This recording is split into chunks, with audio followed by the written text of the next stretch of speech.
Real Madrid closed the door on Enzo Fernandez. It was a definitive decision, delivered on the record, that ends the biggest transfer story of his career. The player who wanted out of Chelsea, who wanted Madrid specifically, who was willing to sign for 5 years, just got told no. And the reason cuts deeper than a transfer fee. Real Madrid's own manager admired him. Real Madrid's own supporters wanted him. But 3 days after Enzo Fernandez was sent off in the World Cup final against Spain, the club that once called him a priority target closed the file for good. This is how Enzo Fernandez's dream move collapsed in 90 minutes. To understand what just happened, we have to go back further than the final. Back to the moment this transfer first started to feel real. Marc Cucurella left Chelsea for Real Madrid this summer. He did not go quietly either. Once he arrived at the Bernabeu, Cucurella reportedly reached out to his old teammate directly, trying to convince Fernandez to follow him to Madrid. There is a personal layer to this that most transfer stories do not have.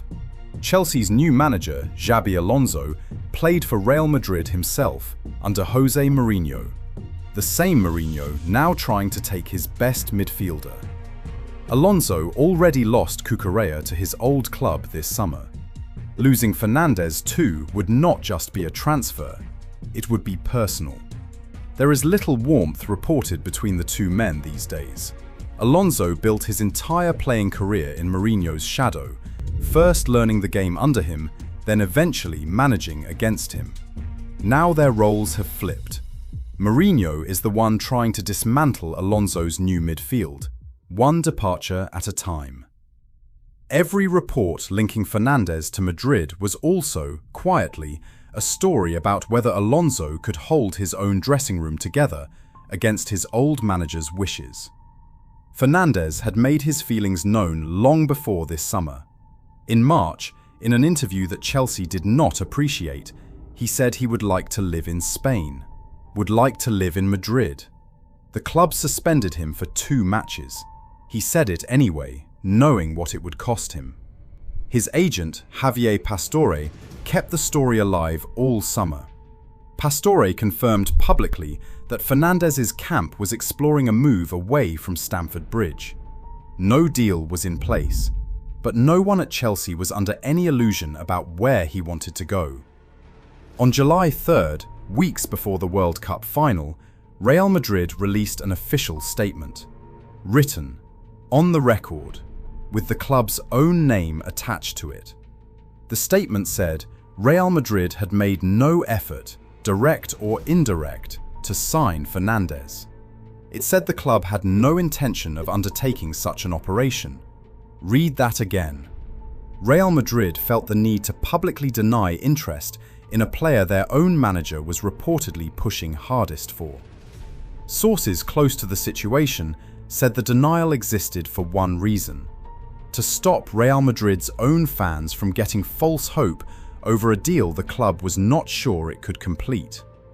That is not a club saying no. That is a club preparing its fans for a no while still negotiating behind the scenes. Because behind that statement, the interest never actually stopped. According to Marca, Mourinho was pushing for a new Modric, a midfielder with the vision and the calm to control games from deep. Fernandez was his first choice, full stop, sitting above every other name linked to the position. Spanish outlets reported Fernandez was ready to sign a 5-year contract. The only obstacle, they said, was the price. Chelsea's number moved depending on who you asked. One report said £120 million. Another said 138 million euros. A third said 140 million. Whichever number was accurate, it was enough to make Real Madrid hesitate before a ball was even kicked at the World Cup. If you think this story stops at a price tag and a carefully worded denial, that is exactly why this channel exists. Subscribe to the World Cup Whistleblower, because what happened next at the World Cup is what actually decided this transfer. Then the World Cup happened. Fernandez scored the goal that eliminated England. He celebrated in front of their fans in a way that turned an entire country against him. He stood behind a banner that dragged a decades-old war back into the headlines. All of that made him a bigger name. It did not make him a safer investment. 4 days later, he walked out against Spain in the final.